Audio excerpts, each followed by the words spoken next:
Казахи – законодатели моды на земле. Казахская культура и специфический быт были вдохновением для мировых дизайнеров. Главные дома мод опирались в своих шедеврах на казахские идеи. И это факт. Вот, к примеру, дизайнеры британского бренда использовали священный шанырак как источник вдохновения для создания культового принта Burberry. А вот французские исследователи в казахских степях обнаружили наскальный рисунок, на котором изображен логотип Hermès.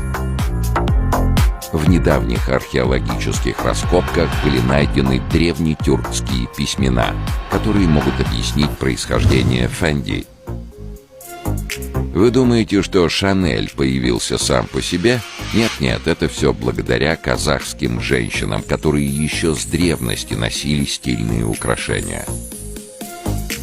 Луи Виттон, чтобы сделать свои изделия более привлекательными, взял за основу казахские узоры. Ведь только казахские орнаменты могут отобразить настоящее модное чудо.